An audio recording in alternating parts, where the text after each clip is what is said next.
Hey guys, like I said, we're gonna do a recipe tonight. My wife was nice enough to run to the store and pick up what we needed. So here we go. Here we have a bunch of chopped up stuff that we're cooking together. What's all in here, babe? This is all fresh, non-GMO, well washed. We try and get stuff with no pesticides, but it's impossible, so you gotta wash it off real good. And what's in here, babe?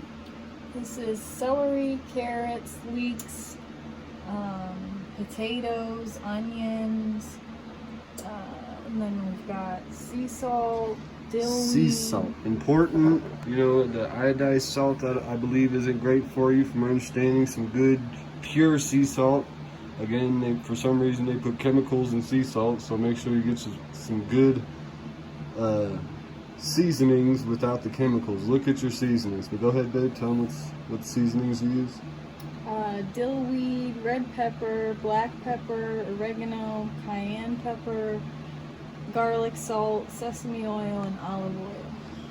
And then we cook it together about an hour. Just the veggies and seasonings themselves, and we'll give you an update in a second.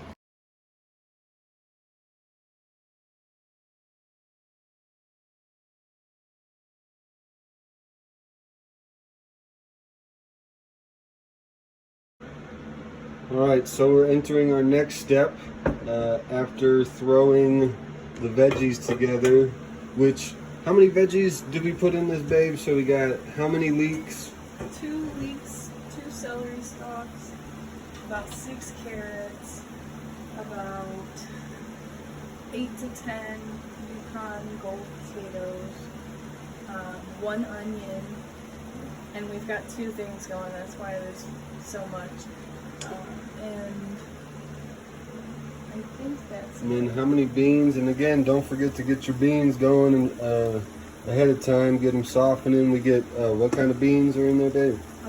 Red kidney beans, navy white beans, and pinto beans. And it's about a cup and a half of, just kind of mix them all together randomly. So it's about a cup and a half all together? Yeah.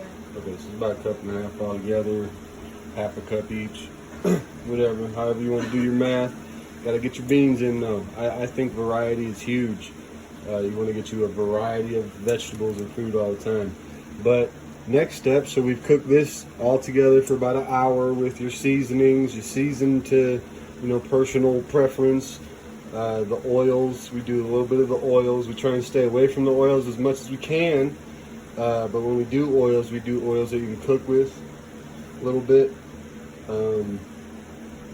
So now we're going to add water. We add water. Go ahead, baby. Start adding it. We add the natural spring water. Yeah, natural spring water. That's something I want to talk to you guys about too.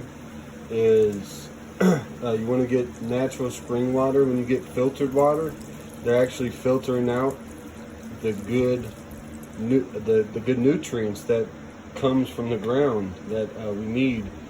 I was doing some research on a drug that was curing cancer, and the guy practices in Mexico. And that's when I first started looking into natural spring water, because one of the chemicals in there, the only place I could find it in America was in natural bodies of water, which interested me. So natural spring water, guys. Always drink natural spring water. You got to get your minerals and your pH balance from your natural spring water. But so we fill it up to where the vegetables are pretty much covered. How much water you add is what your consistency of the soup base is going to be. And then we cook this together for a little while longer, babe? Yeah, and the longer the better. So we cook it together for another... at least an hour. About an hour. We'll let it simmer at low heat again. And then we blend it up in that guy. We blend it all together and we add some more stuff, and we'll get to that shortly. Alright, so after we've chopped and boiled and cooked for an hour, and then added water, and then cooked for another hour. Now we're gonna go ahead and put it in this guy, blend it up, and then guess what? We put it back in there. Alrighty, so after we've blended up our base, we add our beans. There's about 1.5 cups of beans. You want to rinse them real good before you put them in. Remember, that's a variety of beans. I think that that's important. There's variety of different things. Your body really enjoys, or my body, sorry, everybody's different. My body enjoys the varieties. There's also mushrooms. About how many mushrooms, babe? I usually put about 1 cup. There's not a cup there, but that's because we ran out. And what normally we'll use what kind of mushrooms? Shiitake, portobello, any will really taste good. You're gonna taste the soup more than you're gonna taste the mushroom. A lot of times the commercial, the portobello and the white caps aren't as nutritious, but hey, they're good. So, and then we do some squash. She's over here chopping up some squash, and then we add this quinoa, right, babe? We do yes. some. About 1/3 cup. About 1/3 cup quinoa, and what else, baby? Stir it up and let it sit for about an hour. Not sit, but cook at low heat. Yeah. Yeah, so let it cook at low heat for about another hour, and you've got yourself an amazing dish. It is really, really good. So this guy's about ready for us. So a lot of times we'll do some chips with it. We make our own chips. Now you can do many different types of chips, even bean chips.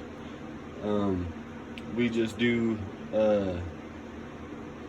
regular. We use pita bread. We make our pita bread, which I use a couple different things. Okay, so here's our end result. We've got our celery soup, our chips, which I know a lot of people say gluten-free. If you guys can't have chips, sometimes I'll replace chips with dried mushrooms and other things. I like the crisp of it. I like that because I don't get a lot of crisp in my bites in my life. You know, the chips here are add just that crispy bite that I don't get a lot of. I really appreciate it. Of course, some good muffins my wife made for the side. Those are apple crisp muffins and some beautiful applesauce. It tastes amazing. It is good. I'm sorry that this video is unorganized. We're gonna post a recipe with the video. Hope you guys enjoy. Hope you guys can utilize it. You guys can customize it. This is just how we've done it. You guys have a good day.